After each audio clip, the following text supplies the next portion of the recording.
Hoje vamos falar sobre o pilar multilinguagem.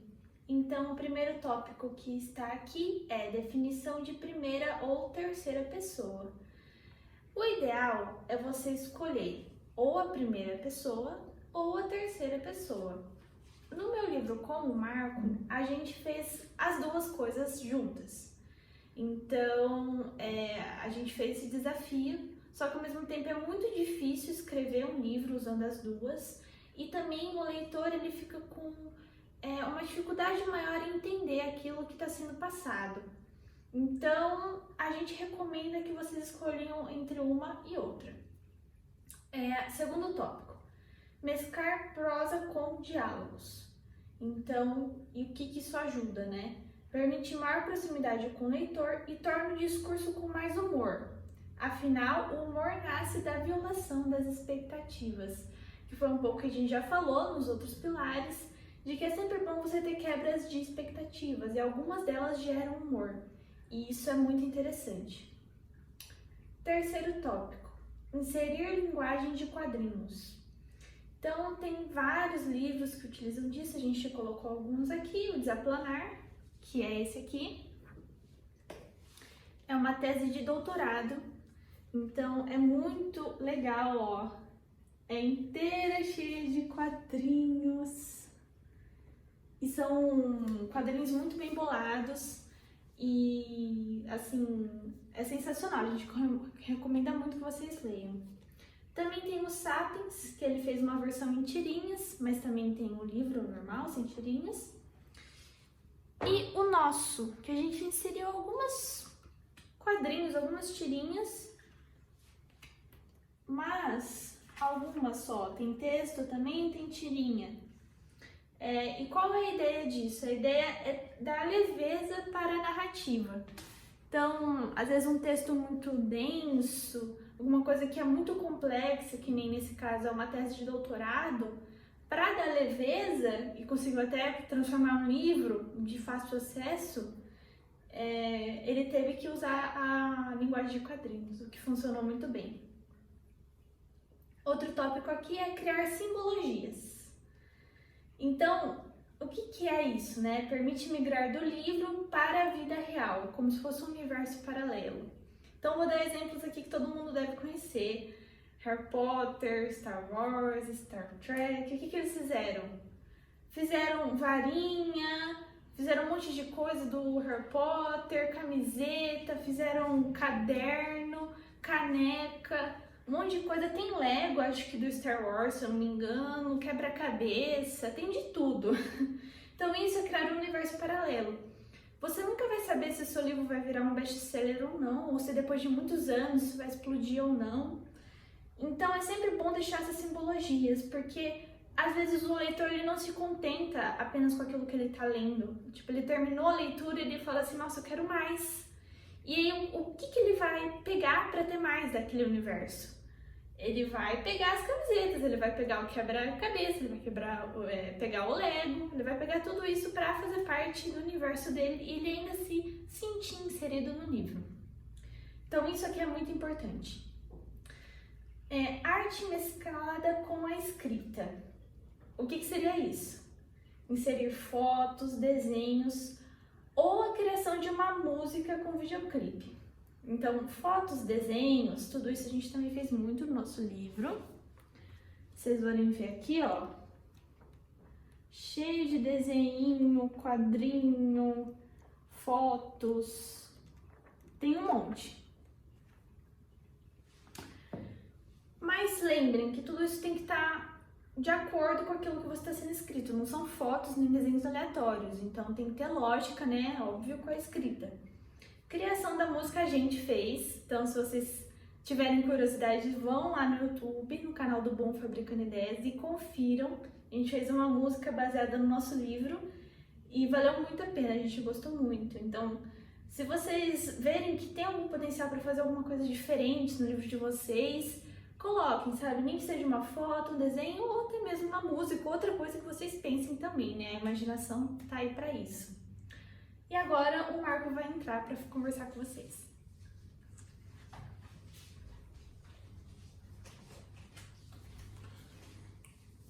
Olá, amiguinhos! Então vamos dar sequência aqui ao pilar da multilinguagem, né? Então já chama atenção aqui, daqui a pouco falaremos sobre esse tambor, né? O que tem a ver com o tópico todo aqui do pilar, tá? Próximo tópico, então, fusão de áreas distintas do conhecimento. Como é que a gente faz isso num livro, né? Então é muito interessante que o livro ele pode ter como uma camada principal um romance entre uma pessoa e outra, ou entre uma pessoa e um animal, não importa, ou entre dois animais, tá? Ou uma relação de amizade. Então todo esse romance criado, ele vai ser a primeira camada para chamar a atenção. Só que de pano de fundo, como várias camadas, a gente pode colocar outras coisas. E essas outras coisas podem ser tópicos que vêm de outras áreas do conhecimento, seja lá da filosofia, da história, da medicina, da ciência ou até da própria ficção científica. Isso é muito interessante. Por exemplo, a consciência. O que é a consciência? Ninguém sabe o que é isso até hoje. É muito difícil, tá? Então, a consciência você pode colocar como uma história de fundo no romance principal, tá? E ela pode ser vista através de várias áreas do conhecimento. O ponto de vista da religião, o ponto de vista da física, o ponto de vista da neurologia, da neurociência, por exemplo, da filosofia, da psicologia e assim por diante.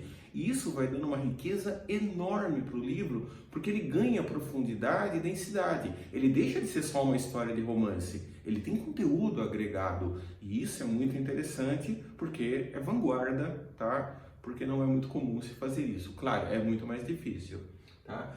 Por exemplo, eu coloquei aqui trigo. Você pode criar um romance e o pano de fundo ser toda a evolução da história do trigo, sabe? Como é que foi criado o pão, sabe? Depois isso vai ser ligado a bolo. Você pode falar sobre várias culturas ao mesmo tempo, tá? E o principal ali pode ser um romance, mas o pano de fundo pode ter várias camadas ligadas ao trigo. Ou relógios.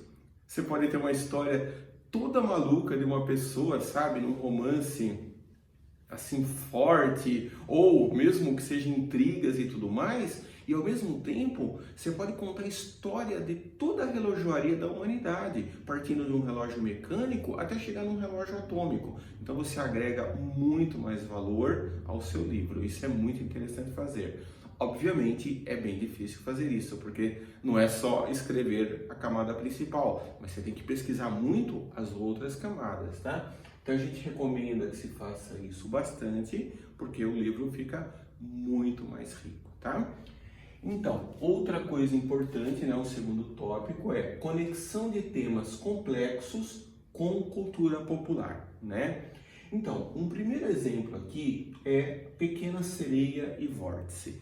No nosso livro Novo Horizonte, a gente insere a ideia da pequena sereia, sabe, no mar, um pouquinho da mitologia e tudo mais, para explicar um conceito complicado, que é o conceito de vórtice, que inclusive a gente colocou na música. Então, é bem difícil você trabalhar essas coisas, mas com cultura popular, um assunto fica bem mais tranquilo, tá? Então, esse é um primeiro exemplo que a gente fez.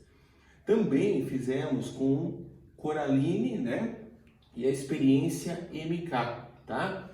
E na história da Coraline, né? Que é um desenho, uma animação do Tim Burton, né?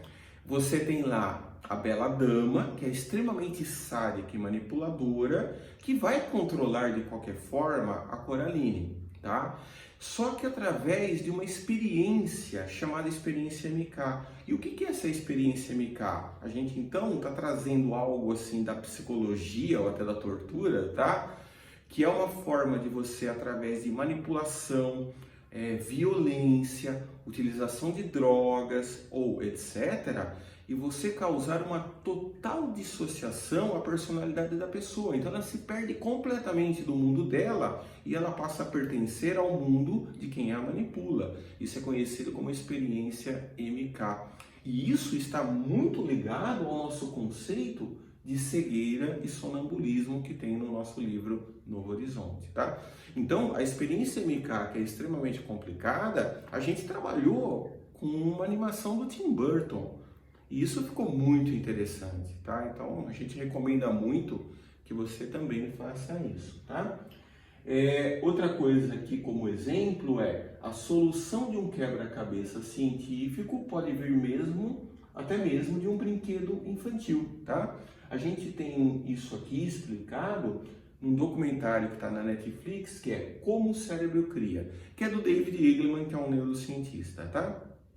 Quando a gente fala quebra-cabeça, isso tem muito a ver com teorias científicas, tá? Então existe um livro, não sei quem conhece, chamado A Estrutura das Revoluções Científicas, que fala que a ciência vai avançando, né, através de resoluções de quebra-cabeças, criando novos paradigmas, e isso vai então criando avanço na ciência, tá?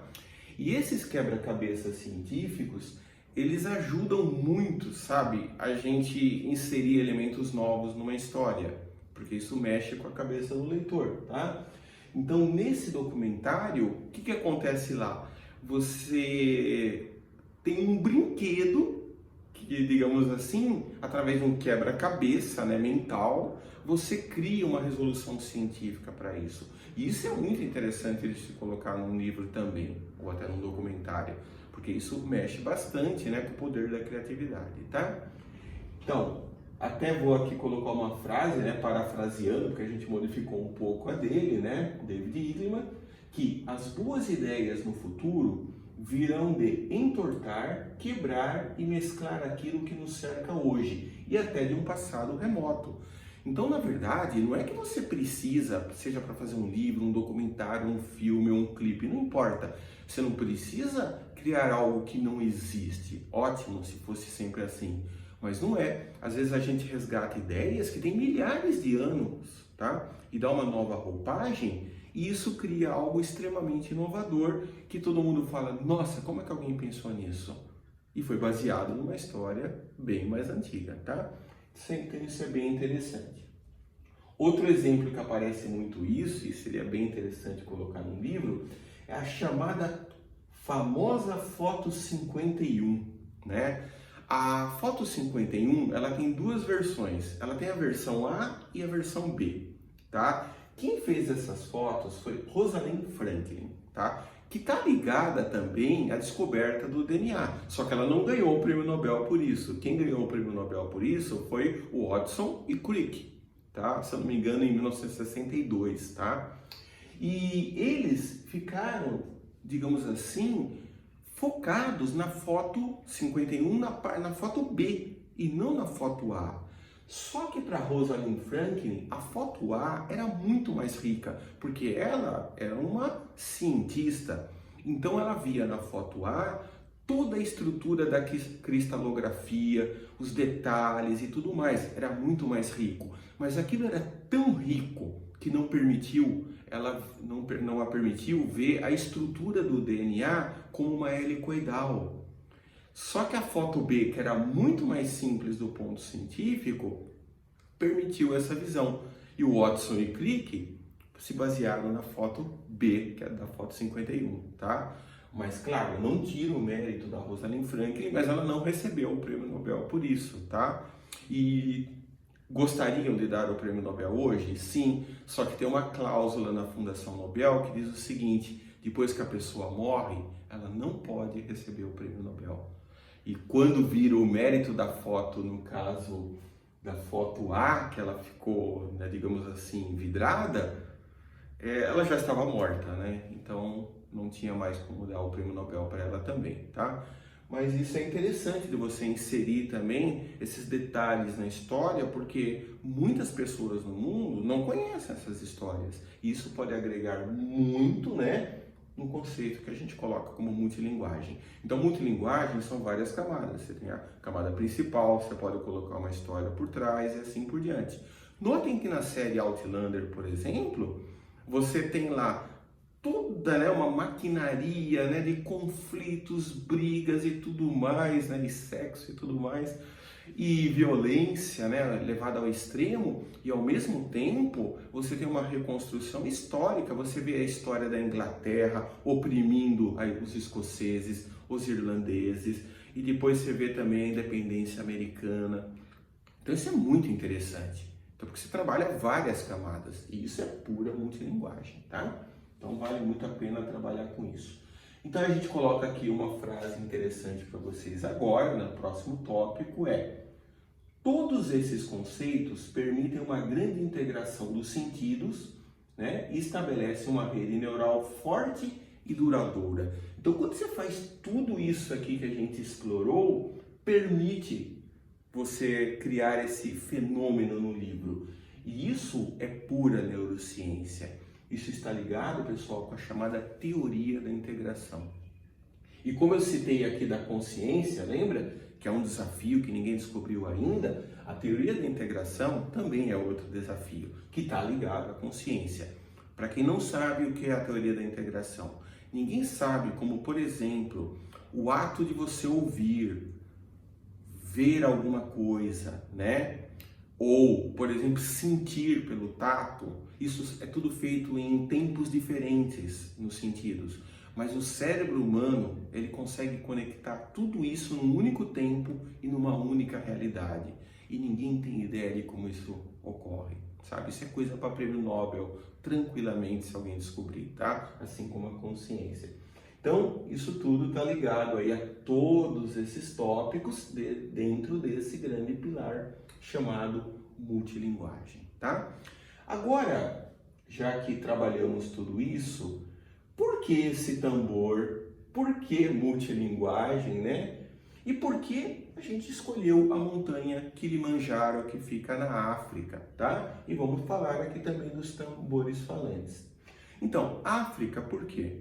Porque a África, ela tem dezenas de idiomas diferentes, além de centenas ou milhares de dialetos, tá? Então é muito rico. Então, por exemplo, eu estou trabalhando aqui com vocês numa linguagem que é falada, que depende da linguagem escrita, onde você tem uma palavra que você entende o que é, né? Então, quando eu falo trigo para você, você visualiza lá o trigo. Quando você lê relógio, ou eu falo relógio, você visualiza. Mas os chamados tambores falantes que existem lá em algumas tribos, elas não trabalham nem com a fala e nem com a escrita. E é impressionante como mensagens altamente complexas são transmitidas por longas distâncias, como se fosse, por exemplo, o telefone ou a internet. É uma linguagem tonal, ela é baseada apenas em tons, sabe? Só em tons sonoros. Então eles vão batucando os tambores, sabe? De um para outro, e isso vai transmitindo uma mensagem por longas distâncias, tá? Então, por exemplo, eles começam a bater num canto e dizendo que está ocorrendo uma invasão. E os sons vão sendo transmitidos e as pessoas conseguem ouvir esses tons e decodificar e transformar em algo escrito ou falado. É impressionante. Se alguém tiver muita curiosidade, existe um livro do James Blake, tá? Chamado A Informação. E um dos capítulos fala só sobre os tambores falantes e sobre tudo que é informação, tá? É muito interessante. Então, espero que tenham gostado, tá? Do nosso pilar da multilinguagem, né? Bem interessante. Colocar em prática tudo isso depende da conexão dos outros pilares e, sobretudo, de você mesmo, tá? Não é só isso. E peço que vocês visitem nosso universo, tanto no Instagram como no YouTube. Boom Fabricando Ideias. Então, agradecemos muito.